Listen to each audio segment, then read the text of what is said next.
ನಮಸ್ತೆ ಪ್ರೇಕ್ಷಕರೇ. ಇವತ್ತು 4ನೇ ಸಂಚಿಕೆಯಾದ ಬ್ರಹ್ಮಲಿಂಗೇಶ್ವರ ಯಕ್ಷವಾಹಿನಿಯಲ್ಲಿ ಖ್ಯಾತ ಅರ್ಥಧಾರಿಗಳಾದ ಮತ್ತು ಸಂಘಟಕರು, ಯಕ್ಷಗಾನದ ವೇಷಧಾರಿಯಾದ ನಮ್ಮ ದಿವಾಕರ್ ಶೆಟ್ರು ನಮ್ಮೊಂದಿಗಿದ್ದಾರೆ. ನಮಸ್ಕಾರ. ನಮಸ್ತೆ.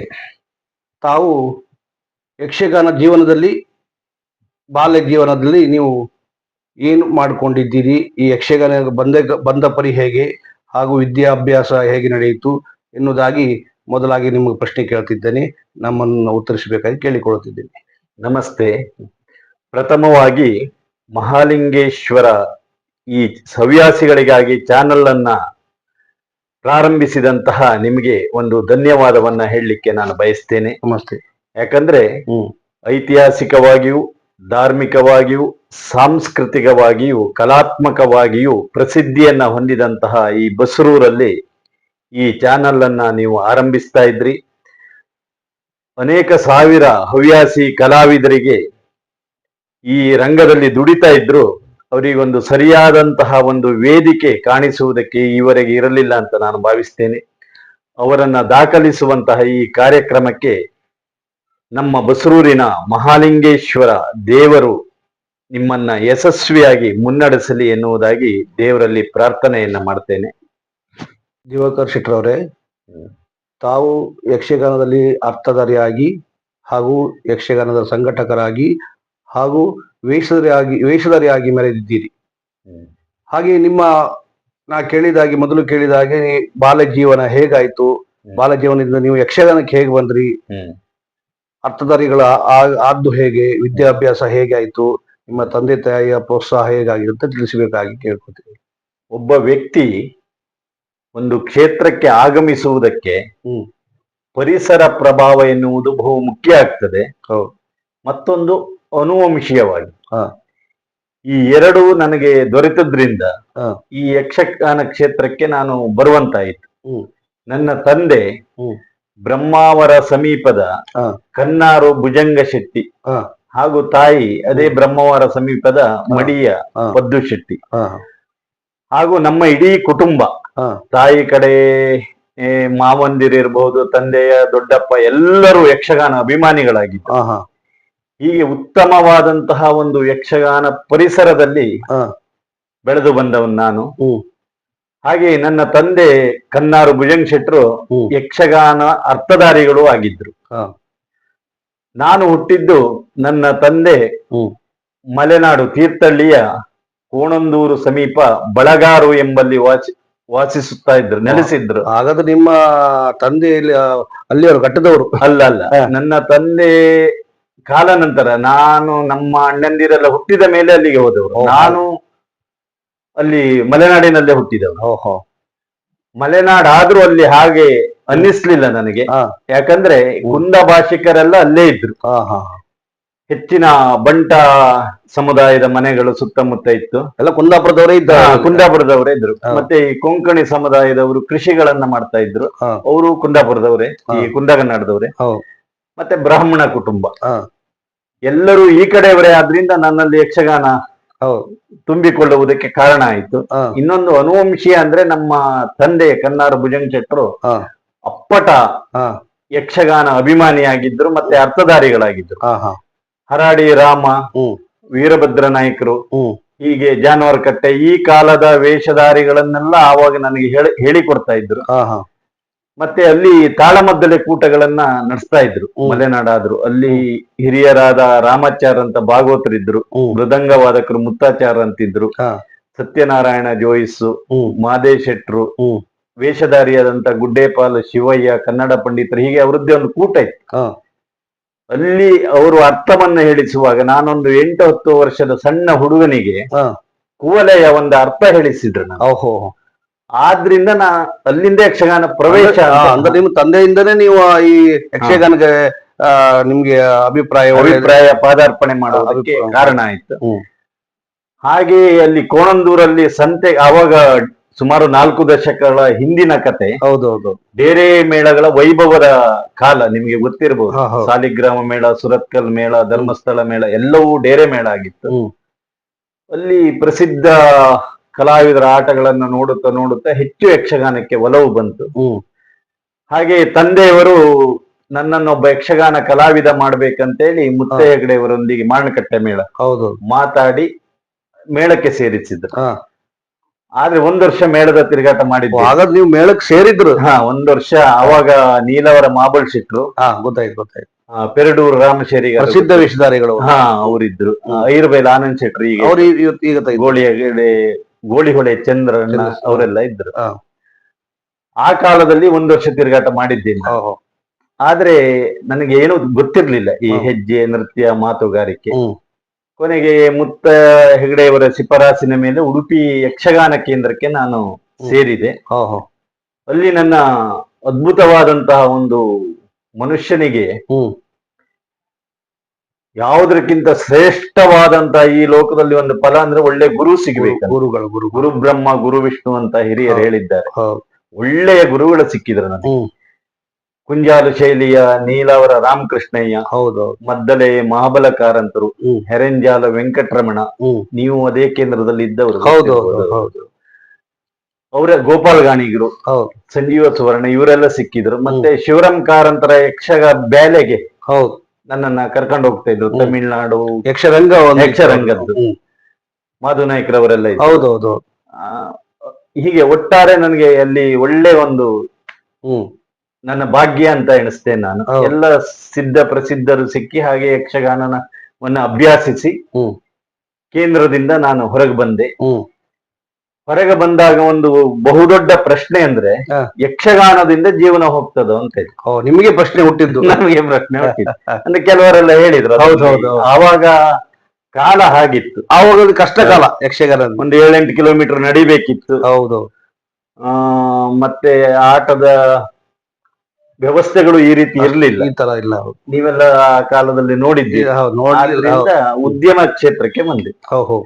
ಹಾಗೆ ಅಂಗಡಿಗಳನ್ನು ಮಾಡಿದೆ, ಒಂದು ಫ್ಯಾಕ್ಟರಿಯನ್ನು ಮಾಡಿದೆ. ಆದ್ರೆ ಯಕ್ಷಗಾನ ನಾನು ಬಿಡ್ಲಿಲ್ಲ. ಅಂದಿನಿಂದ ಇಂದಿನವರೆಗೂ 4 ದಶಕಗಳಿಂದ ಆ ಯಕ್ಷಗಾನದಲ್ಲಿ ಪ್ರವೃತ್ತಿಯಾಗಿ ನಡೆಸಿಕೊಂಡು ಬಂದಿದ್ದೇನೆ. ಮತ್ತೆ ಅದರಿಂದ ನನಗೆ ತೃಪ್ತಿ ಕೊಟ್ಟಿದೆ, ಸಂತೋಷ ಆಗಿದೆ ಅಂತ ಹೇಳಲಿಕ್ಕೆ ಬಯಸ್ತೇನೆ. ತುಂಬಾ ಸಂತೋಷವಾಯಿತು ದೇವಕರ್ ಶೆಟ್ರೆ.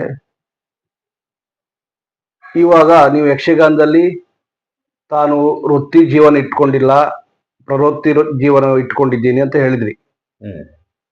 ಹಾಗೆ ನೀವು ಈ ಯಕ್ಷಗಾನಕ್ಕೆ ಬಂದ ನಂತರ ಯಾವ ಯಾವ ಪಾತ್ರಗಳಿರ್ಬೋದು, ಅಥವಾ ಒಂದು ಸಂಘಟಕನೇ ಆಗಿರ್ಬೋದು, ಅಥವಾ ಒಂದು ಯಕ್ಷಗಾನದ ವೇಷಧಾರಿ ಆಗಿರ್ಬೋದು, ಯಕ್ಷಗಾನದ ಬಗ್ಗೆ ನೀವು ಕೊಟ್ಟ ಕೊಡುಗೆ ಏನಂತ ನಮ್ಗೆ ಹೇಳ್ಬೇಕು.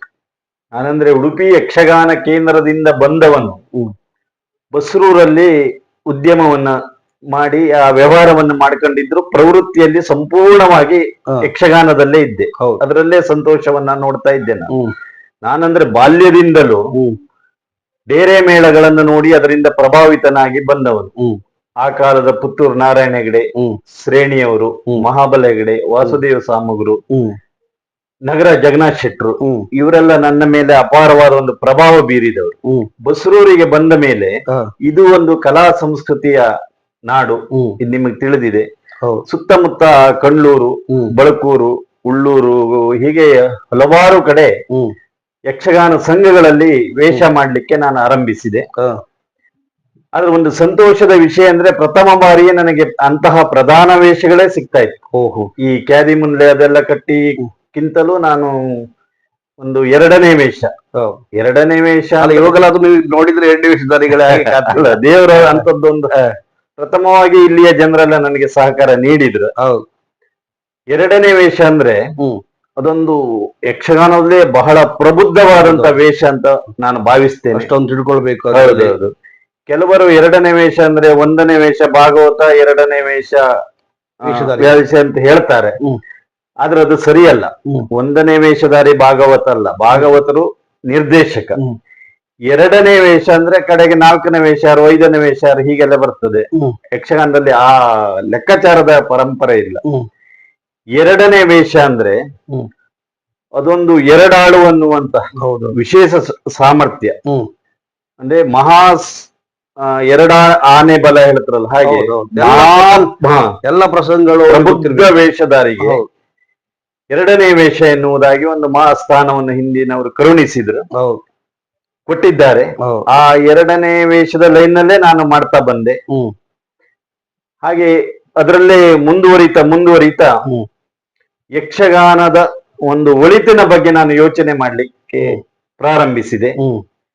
ಯಕ್ಷಗಾನ ಒಂದು ಬೆಳಿಬೇಕಿದ್ರೆ ಒಂದು ಅವಕಾಶ ಒಳ್ಳೇದಿರಬೇಕು, ಅಭಿವ್ಯಕ್ತಿ ಇರಬೇಕು, ಆರ್ಥಿಕತೆ ಎನ್ನುವುದು ಇರಬೇಕು. ಇದಕ್ಕಾಗಿ ಯಕ್ಷಗಾನ ಸಂಘಟನೆ ಎನ್ನುವುದು ಬಹಳ ಮುಖ್ಯ. ಈಗ ಕಲಾವಿದರಿಗೆ ನಾವೊಂದು ಆಶ್ರಯ ಕೊಡಬೇಕಿದ್ರೆ ನಮ್ಮಲ್ಲಿ ಒಂದು ಸಂಘಟನಾತ್ಮಕವಾಗಿ ನಾವು ಕೆಲಸ ಮಾಡಬೇಕಾಗ್ತದೆ. ಯಕ್ಷಗಾನಕ್ಕೆ ಒಂದು ವೇದಿಕೆ ಒದಗಿಸಿ ಕೊಡ್ಲಿಕ್ಕೆ ಆಗ್ತದೆ.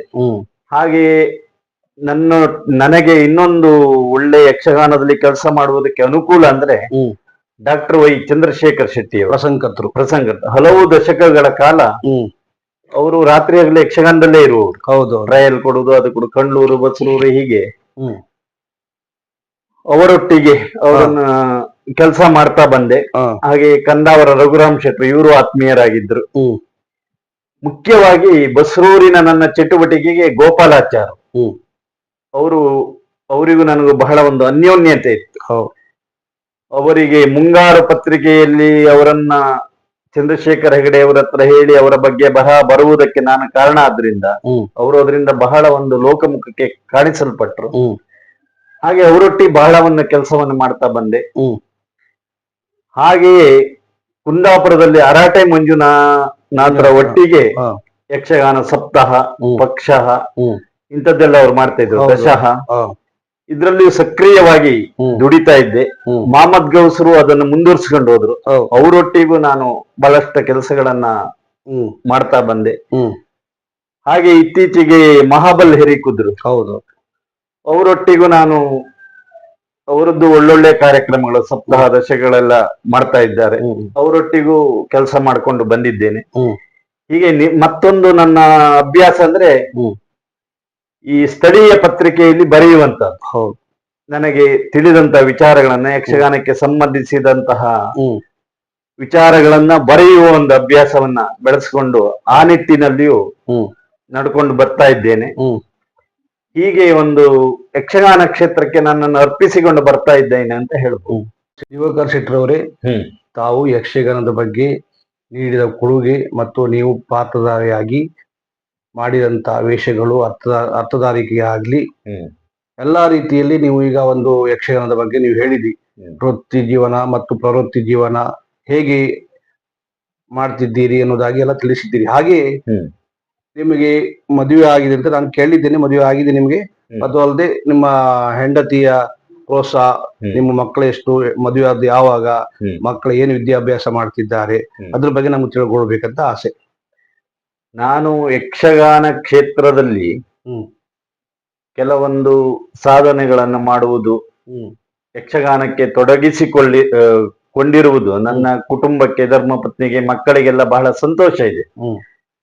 ಆದ್ರೆ ಅವರು ಯಕ್ಷಗಾನದಲ್ಲಿ ನೇರ ಇಲ್ಲದೆ ಇದ್ರು ಅದೊಂದು ಪವಿತ್ರವಾದ ಕಲೆ, ಆರಾಧನಾ ಕಲೆ ಅನ್ನೋ ಒಂದು ಪವಿತ್ರ ಭಾವನೆ ಇದೆ. ಅದು ನನಗೆ ಬಹಳ ಬೆಂಬಲವಾಗಿ ನಿಂತಿದೆ ಅಂತ ಹೇಳ್ಬಹುದು. ನನ್ನ ಮಡದಿ ಪ್ರಮೀಳಾ ಶೆಟ್ಟಿ ಮದುವೆಯಾದ ಯಾವ ಇಸ್ವಿಯಲ್ಲಿ? ಅದು 2010ರಲ್ಲೇ ಆಗಿದ್ದು. 2000ರಲ್ಲೇ ಆಗಿದ್ದ. ಅವರು ಯಕ್ಷಗಾನದ ಒಲವು ಇದ್ದಿದ್ರಿಂದ ನನಗೆ ತೊಂದರೆ ಆಗ್ಲಿಲ್ಲ. ಈಗ PU ಓದ್ತಾ ಇರುವಂತ ಮಗಳಿದ್ದಾಳೆ, ಹೆಸರು ರಶ್ಮಿಕಾ ಶೆಟ್ಟಿ. ಅವಳಿಗೂ ಈ ಕಲೆ ಸಂಸ್ಕೃತಿಯ ಬಗ್ಗೆ ಆಸಕ್ತಿ. ಮಕ್ಕಳು ಎಷ್ಟು ನಿಮ್ಗೆ? ಒಂದು ಮಗಳು ಮಾತ್ರ. ಅವಳಿಗೆ ಬಹಳ ಆಸಕ್ತಿ ಇದೆ. ಹಾಗಾಗಿ ನನ್ನ ಈ ವೃತ್ತಿ ಜೀವನಕ್ಕೆ ಅಥವಾ ವೈಯಕ್ತಿಕ ಬದುಕಿಗೆ ಯಕ್ಷಗಾನದಿಂದ ಯಾವ ಅಡಚಣೆಯೂ ಅಡಚಣೆ ಇಲ್ಲ, ತುಂಬಾ ಬೆಂಬಲ ಇದೆ. ಹಾಗೆ ಯಕ್ಷಗಾನದಲ್ಲಿಯೂ ನಾನು ಬಹಳ ಪ್ರಾಮಾಣಿಕವಾಗಿ ಒಂದು ಶಿಸ್ತುಬದ್ಧವಾದಂತ ಯಕ್ಷಗಾನ ಆಗಬೇಕು ಅನ್ನುವುದು ನನ್ನ ಒಂದು ಅಭಿಪ್ರಾಯ. ಈಗ ರಂಗಸ್ಥಳ ಅಂದ ಕೂಡಲೇ ಕೆಲವರು ಅರ್ಧಚಂದ್ರಾಕೃತಿ ಹೇಳ್ತಾರೆ ಭರತನಾಟ್ಯದ್ದು, ಅಥವಾ ರಂಗ ಮಂಟಪ ಹೇಳ್ತಾರೆ, ರಂಗ ಭೂಮಿ ಹೇಳ್ತಾರೆ. ಇಂಥದ್ದೆಲ್ಲ ಬರಬಾರದು. ರಂಗಸ್ಥಳ ಅಂದ್ರೆ 4 ಕಂಬ ಇರುವ ಒಂದು ಗಂಡು ಕಲೆ. ಯಕ್ಷಗಾನದ ಒಂದು ಚೌಕಟ್ಟು ಸ್ಪಷ್ಟವಾಗಿ ಈ ಪ್ರಾದೇಶಿಕವಾಗಿ ಉತ್ಪತ್ತಿಯಾದದ್ದು. ಅನ್ಯ ಕಲಾ ಪ್ರಕಾರಗಳು ಇದರೊಳಗೆ ಬರಬಾರದು. ಇದರಲ್ಲೇ ಬೇಕಾದಷ್ಟಿದೆ, ಅದು ಹೊರಹೊಮ್ಮಬೇಕೆನ್ನುವುದು ನನ್ನ ಒಂದು ಯಕ್ಷಗಾನದ ಬಗ್ಗೆ ಇರುವಂತ ದೊಡ್ಡ ಕನಸು. ಮತ್ತೆ ಯಕ್ಷಗಾನ ಅಂತ ಹೇಳಿದ್ರೆ ಇಲ್ಲಿವರೆಗೆ ಕರಾವಳಿಯ ಕಲೆ ಆಗಿತ್ತು. ಹೌದು. ಅದು ಅಲ್ಲಿಗೆ ಸೀಮಿತ ಆಗಬಾರ್ದು. ಅದು ಇನ್ನು ಕನ್ನಡ ಕಲೆ ಆಗಬೇಕು. ಸಾಕಷ್ಟು ಕಲಾವಿದರಿದ್ದಾರೆ, ಜಾಲತಾಣ ಬೆಳೀತಾ ಇದೆ. ಕನ್ನಡ ಕಲೆಯಾಗಿ ಎಲ್ಲಾ ಕಡೆ ಜಿಲ್ಲೆಗೂ ವ್ಯಾಪಿಸಬೇಕು ಎನ್ನುವಂತಹ ಒಂದು ಆಸೆ ನನಗಿದೆ. ಹೀಗೆ ಯಕ್ಷಗಾನದಿಂದ ನಾನು ನೆಮ್ಮದಿಯನ್ನು ಈಗಲೂ ನೋಡ್ಕೊಳ್ತಾ ಇದ್ದೇನೆ. ಮತ್ತೆ ನಮ್ಮ ಬಸರೂರಿನಲ್ಲಿ ನಿರಂತರವಾಗಿ ತಾಳಮದ್ದಲೆ ನಡ್ಕೊಂಡು ಬರ್ತಾ ಇರುವುದು ಸಂತೋಷ ಪಡುವಂತಹ ವಿಚಾರ. ಹೀಗೆ ಯಕ್ಷಗಾನದಿಂದ ಎಲ್ಲಾ ವಿಭಾಗದಲ್ಲಿಯೂ ಒಂದು ಅಭಿವೃದ್ಧಿ ಈಗ ಕಾಣ್ತಾ ಇದೆ ಅಂತ ನನಗೆ ಅನಿಸ್ತಾ ಇದೆ. ಹಾಗೆ ಕೆಲವೊಂದು ತಪ್ಪುಗಳೆಲ್ಲ ಇರ್ತದೆ, ಅದು ಕಾಲಧರ್ಮವಾಗಿ ಸರಿಯಾಗಿ ಹೋಗ್ತದೆ ಎನ್ನುವಂತ ಆಸೆ. ಮತ್ತೆ ಮುಂದಿನ ಪೀಳಿಗೆಗೆ ನೀವೀಗ ಹೇಳುತ್ತಿರೋದು ಏನು? ಮುಂದಿನ ಪೀಳಿಗೆ ಅಂದ್ರೆ ಪ್ರಧಾನವಾಗಿ ನಾವು ಹವ್ಯಾಸಿ ಕ್ಷೇತ್ರದ ಬಗ್ಗೆ ಗಮನ ಹರಿಸಬೇಕು. ಅದಕ್ಕೆ ನೀವು ಹವ್ಯಾಸಿಗಳಿಗಾಗಿ ಈ ಚಾನಲ್ ಮಾಡಿದ್ದು ನನಗೆ ತುಂಬಾ ಸಂತೋಷ ಆಗಿದೆ. ಉಳಿದ ಕಲಾ ಪ್ರಕಾರಗಳಿಗೂ ಯಕ್ಷಗಾನಕ್ಕೂ ಅಗಾಧವಾದಂತ ವ್ಯತ್ಯಾಸ ಇದೆ. ಯಕ್ಷಗಾನ ಕಲಿಬೇಕಿದ್ರೆ ನಮ್ಮ ಹವ್ಯಾಸಿ ಕಲಾವಿದರಿಗೆ, ಮಕ್ಕಳಿಗಿರ್ಬೋದು, ದೊಡ್ಡವರಿಗಿರ್ಬೋದು, ಅದರದ್ದೇ ಆದಂತ ಶಿಕ್ಷಣ ಬೇಕು, ವಿದ್ಯೆ ಬೇಕು. ಅದಕ್ಕೊಬ್ರು ಭಾಗವತರು ಬೇಕು, ಮೃದಂಗ ವಾದಕರು ಬೇಕು, ಒಳ್ಳೆ ಗುರುಗಳು ಬೇಕು, ತಿಂಗಳುಗಟ್ಲೆ ತರಬೇತಿ ನಡಿಬೇಕು. ಹೀಗೆ ಸ್ವಲ್ಪ ಪರಿಶ್ರಮದಿಂದ ವಿದ್ವತ್ಪೂರ್ಣವಾಗಿ ಶಿಕ್ಷಣದಿಂದಲೇ ಯಕ್ಷಗಾನ ಬರಬೇಕು. ಅಂದ್ರೆ ಏಕಾಏಕಿ ಯೂಟ್ಯೂಬ್ ನೋಡಿಕೊಂಡು ಸೆಟ್ಟಿಂಗ್ ಮಾಡ್ಕೊಂಡು ವೇಷ ಮಾಡಬಾರ್ದು ಅನ್ನುವುದು ಹವ್ಯಾಸಿಗಳಿಗೆ. ನಾನು ಅದು ಮಾಡ್ಲಿಕ್ಕೂ ಆಗುದಿಲ್ಲ, ಕಷ್ಟ ಆಗ್ತದೆ, ಅವರಿಗೆ ಕಷ್ಟ ಆಗ್ತದೆ ಅಂತ ಕೆಲವರು ಇದ್ದಾರೆ ಹಾಗೆ. ಹೌದು, ಒಮ್ಮೆಲೆ ಸ್ವಲ್ಪ ಕಾಣಿಸಿಕೊಳ್ತಾರೆ, ಆದ್ರೆ ಯಕ್ಷಗಾನಕ್ಕೆ ಅದು ಒಳ್ಳೇದಲ್ಲ ಅನ್ನೋದಾಗಿ.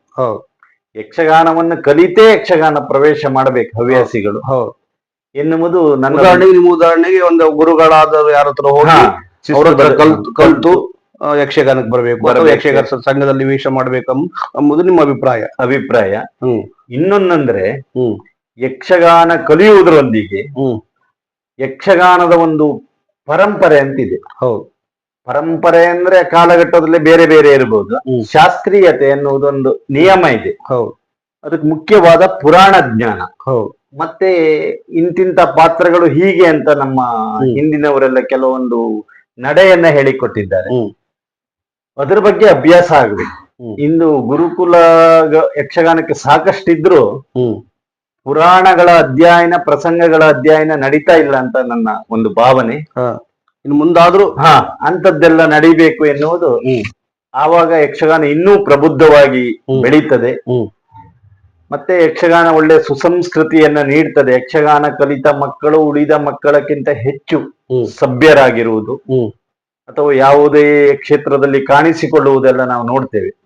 ಯಕ್ಷಗಾನದಲ್ಲಿ ಅಂತಹ ಒಂದು ವಿದ್ಯುತ್ ಪೂರ್ಣವಾದ ಶಕ್ತಿ ಇದೆ ಅಂತ ನಾನು ಭಾವಿಸ್ತೇನೆ. ಇಂತಹ ಒಂದು ಕನಸುಗಳೆಲ್ಲ ಯಕ್ಷಗಾನದಲ್ಲಿ ನನಗಿದೆ.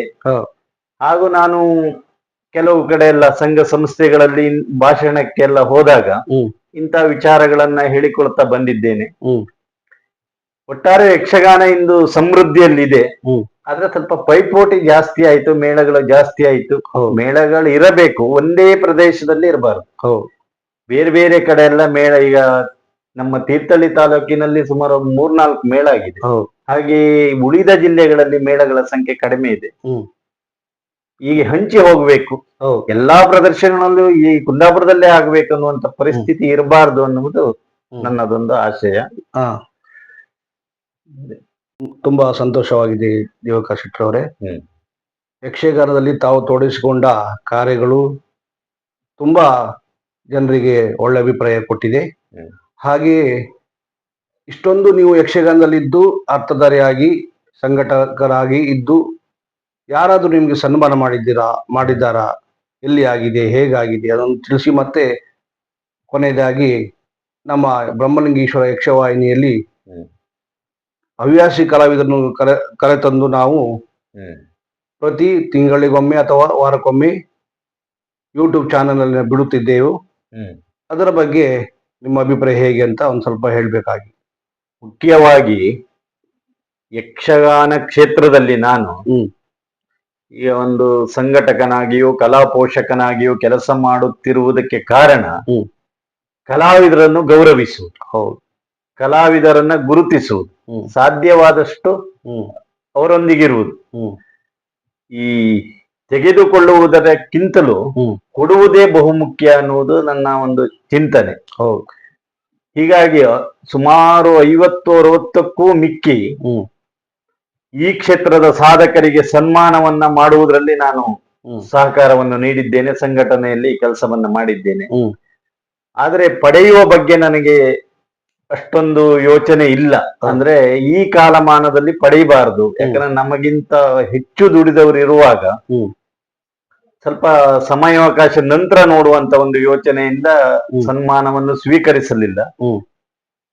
ಇನ್ನೊಂದು ಮುಖ್ಯ ವಿಚಾರ ಅಂದ್ರೆ ಸನ್ಮಾನಗಳು, ಪ್ರಶಸ್ತಿಗಳ ಮೌಲ್ಯಗಳು ಕುಸಿತಗೊಳ್ತಾ ಇದೆ. ನಿಮಗೂ ಅದರ ಅನುಭವ ಆಗಿರಬಹುದು. ಅನೇಕ ಕ್ಷೇತ್ರದಲ್ಲಿ ಯಾರು ಸಾಧಕರಿದ್ದಾರೋ ಅವರಿಗೆ ಸರಿಯಾದ ವೇದಿಕೆಗಳು, ಸನ್ಮಾನಗಳು, ಗೌರವಗಳು ದೊರೀತಾ ಇಲ್ಲ. ಇಂದು ಏಕಾಏಕಿ ಬಂದು ಏನೋ ಒಂದು ಸಂಘಟನೆಯಲ್ಲಿ ಸೇರಿಕೊಂಡು ಯಾವುದೋ ರೀತಿಯಲ್ಲಿ ಅನರ್ಹರಿಗೆ ಸನ್ಮಾನಗಳು, ಪ್ರಶಸ್ತಿಗಳು ಸಿಗ್ತಾ ಇರುವುದನ್ನು ನಾನು ನೋಡ್ತಾ ಇದ್ದೇನೆ. ಈ ಸನ್ಮಾನಗಳ ಮೌಲ್ಯ ಹೆಚ್ಚಬೇಕು, ಪ್ರಶಸ್ತಿಗಳ ಗೌರವ ಹೆಚ್ಚಬೇಕು, ಮತ್ತೆ ಅದನ್ನು ಅರ್ಹರಿಗೆ, ಸಾಧಕರಿಗೆ, ಪರಿಶ್ರಮಗಳಿಗೆ ದೊರೆಯಬೇಕೆನ್ನುವುದು ನನ್ನ ಒಂದು ಇಚ್ಛೆ.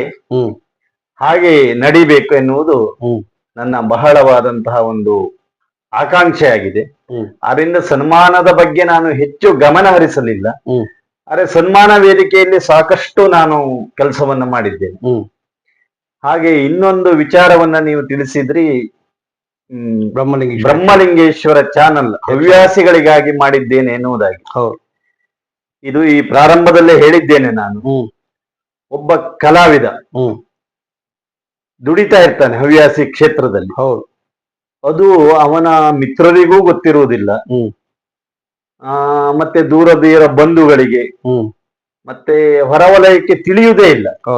ಅವನ ಸಾಧಕರು ಇರ್ತಾರೆ, ಒಳ್ಳೆ ಕೆಲಸ ಮಾಡ್ತಾರೆ, ಅವರು ಒಳ್ಳೆ ಇದು ಮಾಡ್ತಾರೆ. ಆದ್ರೆ ಅದಕ್ಕೆ ಸರಿಯಾದಂತಹ ಒಂದು ಕುಟುಂಬದಲ್ಲೆಲ್ಲ ತಿಳಿದಿದ್ರೆ ಅವನಿಗೆ ಇನ್ನೂ ಹೆಚ್ಚು ಪ್ರೋತ್ಸಾಹ, ಇನ್ನೂ ಸಹಕಾರ ಕೊಡ್ಲಿಕ್ಕೆ ಆಗ್ತದೆ. ನೀವು ಈ ಚಾನಲ್ ನಲ್ಲಿ ಸಂದರ್ಶನ ಮಾಡಿ ಅವರ ಸಾಧನೆಗಳನ್ನು, ವಿಚಾರಗಳನ್ನು ಕಾಣಿಸುವುದರಿಂದ ಆ ವ್ಯಕ್ತಿ ಎಲ್ಲೇ ಇರಲಿ, ಅವನ ಸಹಪಾಠಿಗಳಿಗಿರ್ಬೋದು, ಬಾಂಬೆ, ಬೆಂಗಳೂರು, ಎಲ್ಲೇ ಇರಲಿ, ಎಲ್ಲ ಕಡೆಯೂ ಅದನ್ನ ಅವ ಕಳಿಸ್ಲಿಕ್ಕೆ ಆಗ್ತದೆ. ಅದರಿಂದ ಅವರಿಗೆ ನಮ್ಮವರೊಬ್ರು ಹೀಗಿದ್ದಾರಲ್ಲ, ಯಕ್ಷಗಾನದಲ್ಲಿ ಇದ್ದಾರೆ, ಕೆಲಸ ಮಾಡಿದ್ದಾರೆ ಎನ್ನುವಂತ ಎಲ್ಲರಿಗೂ ಒಂದು ಸಂತೋಷ ಆಗ್ತದೆ, ಅವರ ಬಳಗಕ್ಕೆ.